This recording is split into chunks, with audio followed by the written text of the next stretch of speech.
हमारे सैनिक युद्ध जीतते हैं और ऐसी वातानुकूलित कक्ष में रहकर राजनेता समझौता करके उनके बलिदान पर पानी फेर देते हैं। जानबूझकर सैनिकों को गाजर मूली की तरह कटवाने का अभियान है। यह सार्वजनिक सभा है।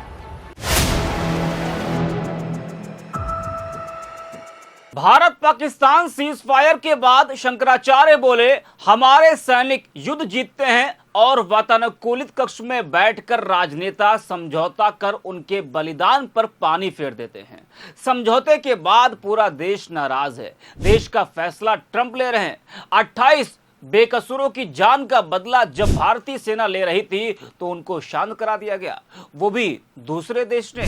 वाह, इस वीडियो में हम इसी पर करेंगे बात। नमस्कार, 4 PM पर आप सभी का स्वागत है। जब पहलगाम आतंकी हमला हुआ तो उसके बाद विपक्ष ने भारत सरकार से, मोदी सरकार से बदला लेने की मांग की। सरकार पर दबाव बनता गया। उधर नापाक पाक अपनी हरकतों से बाज नहीं आ रहा था तो भारत ने भी पाकिस्तान को जवाब देने का सोचा और ऐसा घुसकर पाकिस्तान को मारा कि उसकी कई पीढ़ियां याद रखेंगी। लेकिन पहलगाम के जिन आतंकियों का स्केच जारी किया गया था उनका अब तक क्या हुआ, कुछ अता पता नहीं है। बस सरकार ने पाकिस्तान के कई शहरों में हमला बोलकर, आतंकियों के ठिकानों पर हमला बोलकर उन आतंकियों पर से ध्यान हटा दिया। लेकिन अब सीज फायर हुआ तो फिर उन आतंकियों की तस्वीर सोशल मीडिया पर चलने लगी और सवाल उठने लगा कि इनका सिर कब आएगा, इन आतंकियों का आखिर क्या हुआ। वही भारत पाकिस्तान सीज फायर में अमेरिका का बड़ा रोल रहा है। ट्रंप ने दोनों देशों के बीच सीज फायर कराया, लेकिन पाकिस्तान फिर हमला करता रहा। सीज फायर तोड़ दिया पाकिस्तान ने। भारतीय सेना को भी मुंह तोड़ जवाब देने को कहा गया है और जवाब दे भी रही है। वहीं सीज फायर के बाद पीएम मोदी को भी ट्रोल किया जा रहा है। मोदी से पूरा देश इस वक्त नाराज है। विपक्ष के कई नेताओं ने बड़ा हमला बोला है। शंकराचार्य ने क्या कुछ कहा है वो भी आपको हम बताएंगे, लेकिन उससे पहले आपको बता दें कि भारत पाकिस्तान के बीच युद्ध विराम की घोषणा कर दी गई है। इसके बाद सोशल मीडिया पर अलग ही सोशल वॉर शुरू हो चुका है। कई लोग जंग रोकने पर खुश हुए तो कुछ नाराज भी हैं। इस बीच पूर्व प्रधानमंत्री इंदिरा गांधी के फोटोज और वीडियो भी खूब वायरल किए जा रहे हैं। वही भारत पाकिस्तान सीज फायर को लेकर कई यूजर्स अपनी नाराजगी भी दर्ज करा रहे हैं। कई लोग कह रहे हैं कि हम भारतीयों को आपसे यह उम्मीद नहीं थी, यानी कि पीएम मोदी को बोल रहे कि हम भारतीयों को आपसे यह उम्मीद नहीं थी। अमेरिका के दबाव में झुकना नहीं था, हमें पाकिस्तान को सबक सिखाना था। एक यूजर हैं सजल कांति नाम के, वो लिखते हैं कि मोदी जी को टीवी संबोधन में देश को बताना चाहिए कि उनको क्या मजबूरी थी उनकी कि एकाएक सीज फायर के लिए मजबूर होना पड़ा। क्या ट्रंप ने ट्रेड डील और टैरिफ की धमकी दी थी? पूरे देश का मान सम्मान को मिट्टी में मिला दिया।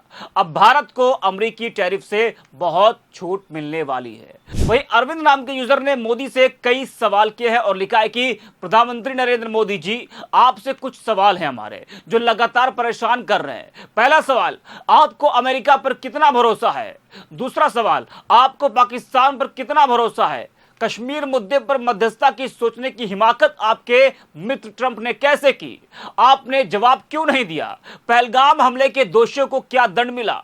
वो ना तो पकड़े गए हैं ना मारे गए। आपने सीज फायर से पहले देश को भरोसे में क्यों नहीं लिया? आपका अभी तक कोई बयान क्यों नहीं आया जो देशवासियों को तसल्ली दे सके? सवाल और भी बहुत सारे आएंगे, आप सारे इकट्ठे करते जाइए, जवाब का इंतजार रहेगा।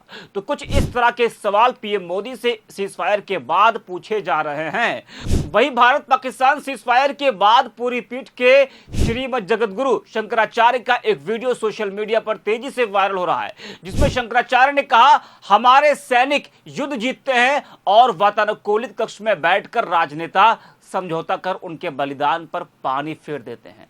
देशभक्त योद्धा अपने प्राण हथेली पर लेकर जूझते हैं, लेकिन 2 घंटे की वार्ता में उनका त्याग व्यर्थ कर दिया जाता है। जरा सुनिए शंकराचार्य को सीज फायर के बाद उन्होंने क्या कुछ कहा है। वीडियो आपके सामने है। हमारे सैनिक युद्ध जीतते हैं और ऐसी वातानुकूलित कक्ष में रहकर राजनेता समझौता करके उनके बलिदान पर पानी फेर देते हैं। न चाहते हुए भी लाल बहादुर शास्त्री जी ने भी यही किया। ताशकंद वार्ता, अपने प्राणों को हथेली पर रहकर हमारे देशभक्त योद्धा जूझते हैं, लेकिन 2 घंटे की वार्ता के ब्याज से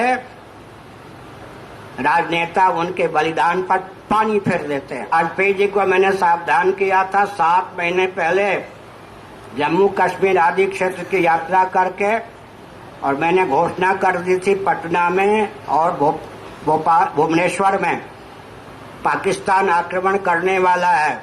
हमारी बात अनसुनी की गई। 7 महीने बाद कारगिल युद्ध हुआ। जानबूझकर सैनिकों को गाजर मूली की तरह कटवाने का अभियान है। यह सार्वजनिक सभा है। मुझे जितनी बात मालूम है शायद सेनाध्यक्ष को उतनी बात न मालूम हो सीमा के संबंध में, समझ गए। मैं एक संकेत करता हूँ।